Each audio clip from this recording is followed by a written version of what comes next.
we doing? Lit chat. Lit chat. So we did a lit chat right at the new year, and I don't know what happened, but the video got lost.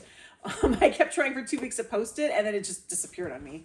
So we're gonna do this again, but we're not gonna do it again. We're gonna do it now. We might have the same questions. We might have different questions. Okay. So I'm gonna get my questions out. This is lit chat. You can find this on Amazon. These cards were put out by Book Riot. Okay. Let me shuffle it a little bit. The way this works is Chris, he is 12. He is my son, obviously. He is going to pull a card or two out, card at a time. We might do 2 cards out, and then ask me the questions on them. So I don't know what's going to be asked. We'll see how I think on my feet. A visit from the Goon Squad. I have not read that book. Okay. If your favorite English teacher were to visit your home, what book would you want them to find on your coffee table? Well, we don't have a coffee table. Well, I guess we kind of do. It's in the other room, though. But no, our house is not set up that way, so we don't have a coffee table. But I will say which one I am... How about which one I'd pull off my bookshelf, my keeper shelf, which is right over there. So my favorite English teacher, his name was he's still alive, Michael T. Smith. We called him Michael T. This is my junior year English teacher. He taught American literature. And I do not have this on my keeper shelf, although I do have it. I should move it down. And it would be The Scarlet Letter by Nathaniel Hawthorne, which I read in his class. I was dreading it because I'd heard just horror stories about this book. This is just a horrible book. But I ended up really enjoying it. And I would never have read it without it being assigned in that class. And so I would say it would be The Scarlet Letter, even though it would be on my keeper shelf and not on my coffee table, which I don't have. What book would they actually find on your coffee table? Again, we don't have a coffee table. And they would find that because I'd go put it on my keeper shelf. But my keeper shelf is, well, it has a good selection. I'm kind of looking over there to see what there's on it. I have Louise Penny. There's a lot of Louise Penny, yes. I have all of Louise Penny's books except for A World of Curiosity on there. That's only because I have A World of Curiosities on my Kobo, and I will get a print copy of it when it comes out on paperback, so it matches my other ones. You know that's important. But I have a lot of Agatha Christie's. I have some Alice Hoffmans and some Louise Erdrichs. I've got a lot of stuff on there. I actually I would say my keeper shelf is pretty curated.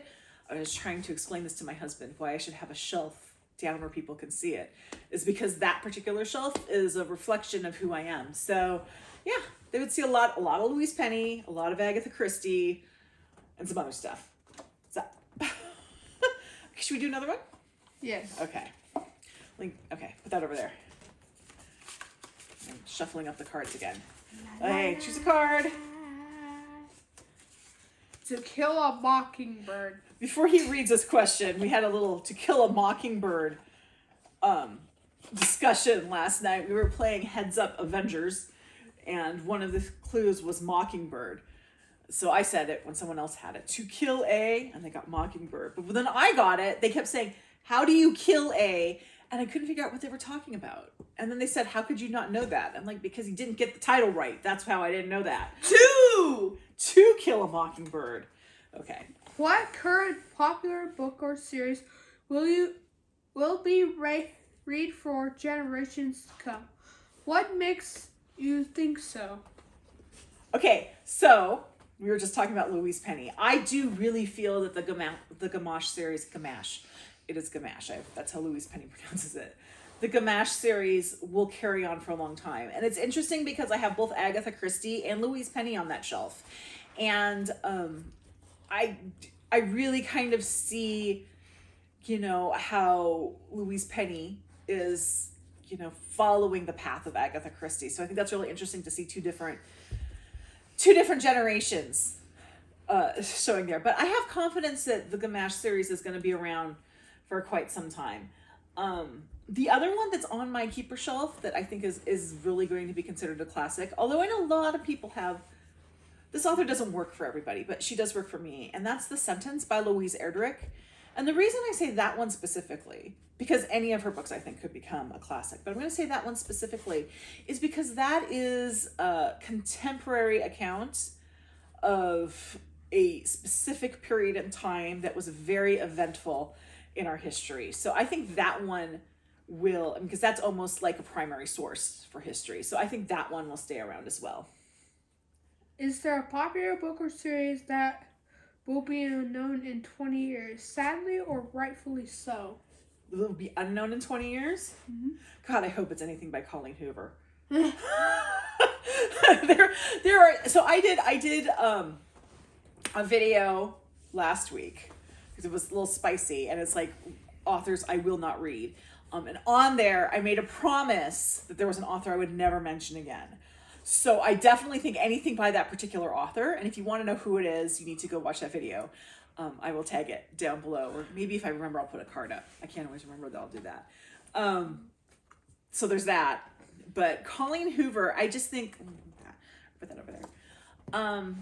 As I said, I have not actually read Colleen Hoover beyond picking up her book at the bookstore and kind of like thumbing through it and reading some of the prose.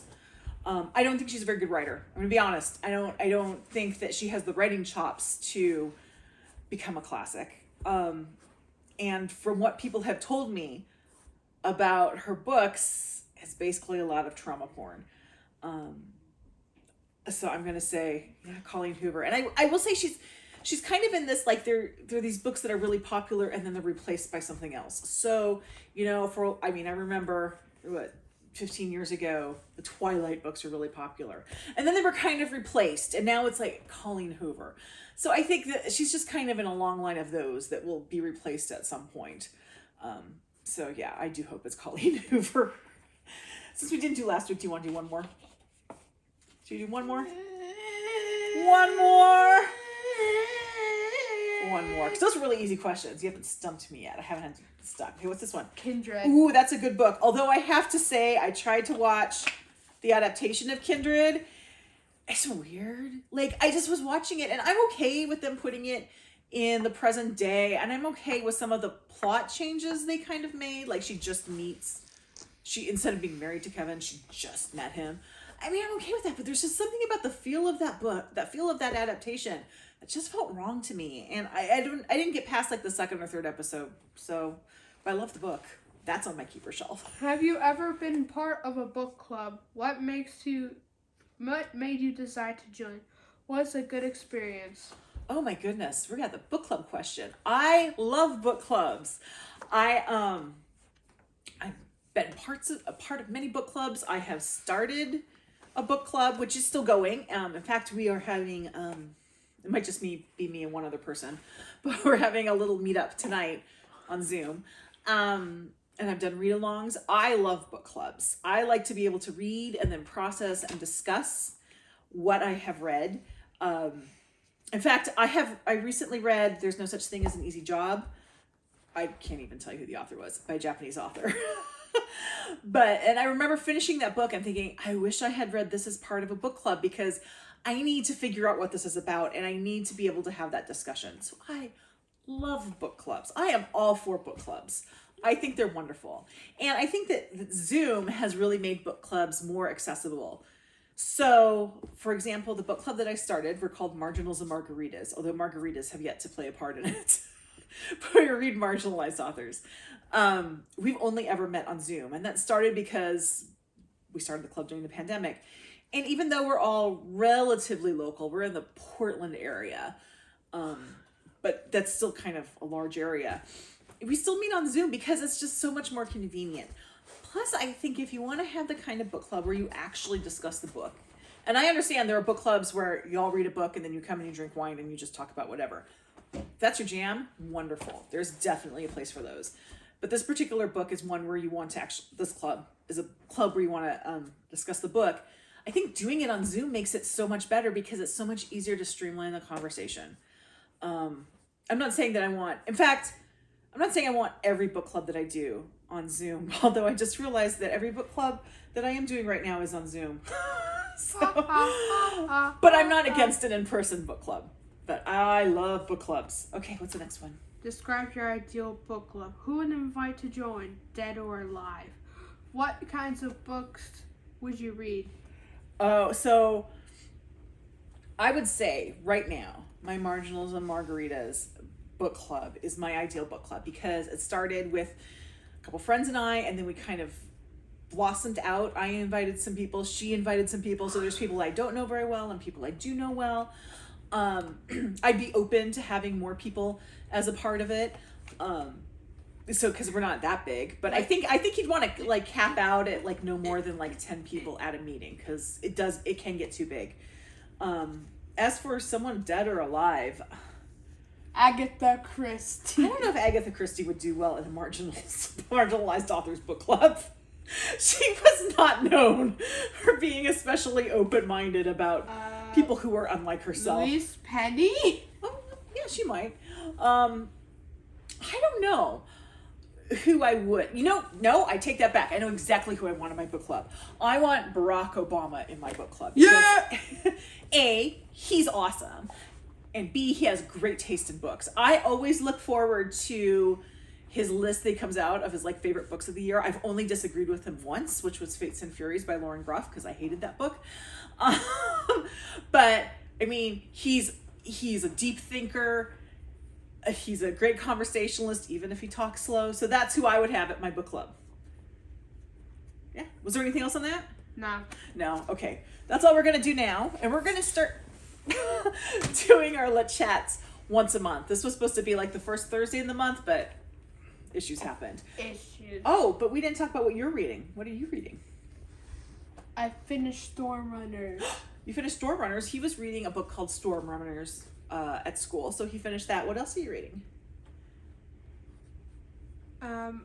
Explorers the Mystery Boxes. It's a graphic novel. Oh, fun.